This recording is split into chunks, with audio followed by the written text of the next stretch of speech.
मेरे YouTube channel math solution में आपका स्वागत है। यदि आपने अभी तक चैनल को सब्सक्राइब नहीं किया है तो प्लीज़ चैनल को सब्सक्राइब कर बेल आइकन का बटन ज़रूर प्रेस कर लें, जिससे कि गणित के किसी भी प्रश्न पर बनने वाली वीडियो अपलोड होते ही नोटिफिकेशन के द्वारा आप तक शीघ्र पहुँच जाए। कक्षा 9 के विद्यार्थियों का आज की ऑनलाइन कक्षा में स्वागत है। प्यारे बच्चों, आज प्रश्नावली 11.1 के प्रश्नों को हल करते हैं। पहला प्रश्न है, एक दी हुई किरण के प्रारंभिक बिंदु पर 90 अंश के कोण की रचना कीजिए और कारण सहित रचना की पुष्टि कीजिए। देखिए, रचना के प्रश्नों में बहुत बार रचना के चरण पूछे जाते हैं कि रचना के चरण लिखिए, और कभी कभी पूछा जाता है केवल रचना कीजिए।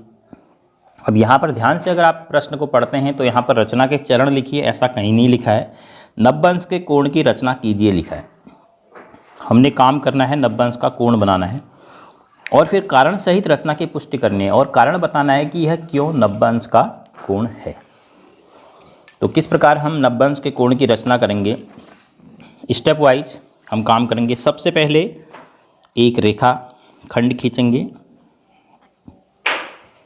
एक रेखाखंड खींच लिया हमने, इस पर एक बिंदु निश्चित करेंगे जहां पर हम 90 अंश का कोण बनाना चाह रहे हैं। ये बिंदु निश्चित कर दिया कि यहां पर हम 90 अंश का कोण बनाना चाह रहे हैं। तो प्रकार में कोई भी चाप आप लीजिए और उसको फिक्स कीजिए, फिर उसको हिलाना नहीं है। तो इस बिंदु पर प्रकार की नोक रखते हुए एक चाप आप काट देंगे ऐसे।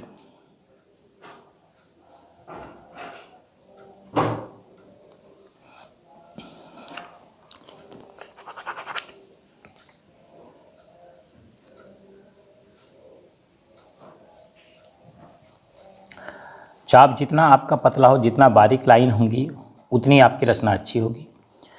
उसके बाद चाप को बिना बदले हुए, अर्थात जो प्रकार में आपने त्रिज्या भरी है इसको बिना बदले हुए इस बिंदु पर रखेंगे और एक चाप फिर काटेंगे।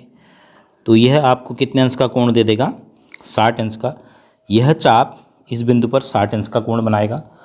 फिर प्रकार की नोक इस प्रतिच्छेद बिंदु पर रखते हुए एक और चाप काटेंगे तो एक 60 अंश का कोण और मिलेगा, जो कि यहाँ से लेकर यहाँ तक का चाप इस बिंदु पर अंतरित करेगा। अब अगले स्टेप में हम इस चाप के द्वारा केंद्र पर अंतरित कोण 60 अंश का कोण समद्विभाजक खींचेंगे। तो जब भी हम किसी कोण का समद्विभाजक खींचते हैं तो किस प्रकार से हम खींचते हैं, एक बार आप इसको डॉट लाइन के द्वारा समझ सकते हैं। देखिए कि कोण कितने अंश का बना।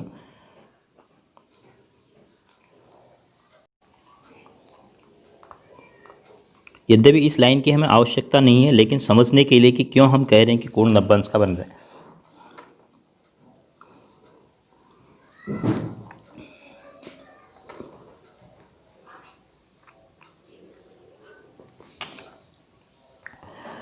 तो देखिए, जो बिंदु, इस बिंदु का नाम माना मैं ए कहता हूं, तो ए बिंदु पर यहाँ से लेकर यहाँ तक इस चाप के द्वारा अंतरित कोण है 60 अंश।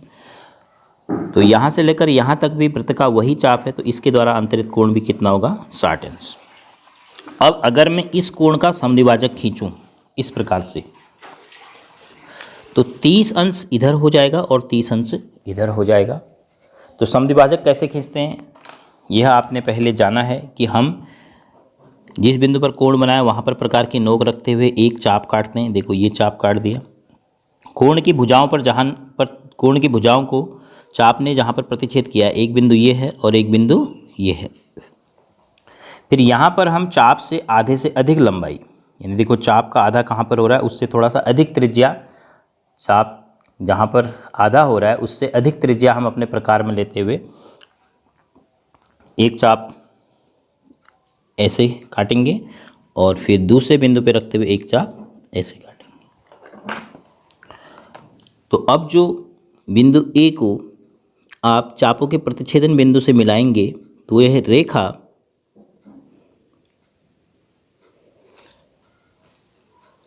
इस 60 अंश के कोण की कोण समद्विभाजक है। तो अर्थात इतना कोण हो गया 30 अंश और यह कोण कितना है, 60 अंश। तो कुल मिलाकर ये कोण आपका कितना अंश का हो गया, 90 अंश का। तो इस प्रकार हम किसी बिंदु पर 90 अंश के कोण की रचना करेंगे।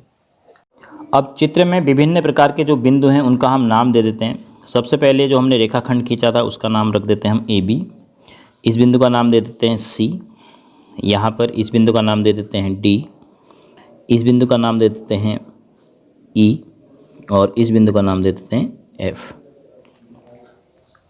तो अब हमें जो कारण बताना है कि क्यों कोण ई ए सी 90 अंश का हो गया, इस कारण को हम इन बिंदुओं के आधार पर स्पष्ट कर पाएंगे। तो सबसे पहले आप लिखेंगे कि चाप सी डी के द्वारा ए पर अंतरित कोण कितना है, 60 अंश का है। चाप सी डी के द्वारा ए पर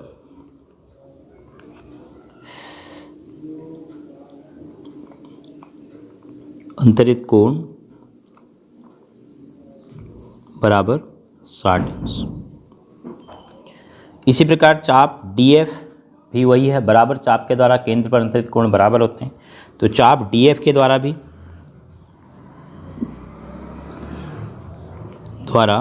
ए पर अंतरित कोण भी कितना है, 60 अंश। और ए ई जो है वह कोण एफ ए डी का कोण समद्विभाजक है। रेखाखंड ए ई कोण एफ ए डी कितने अंश का है, जो 60 अंश का कोण समद्विभाजक।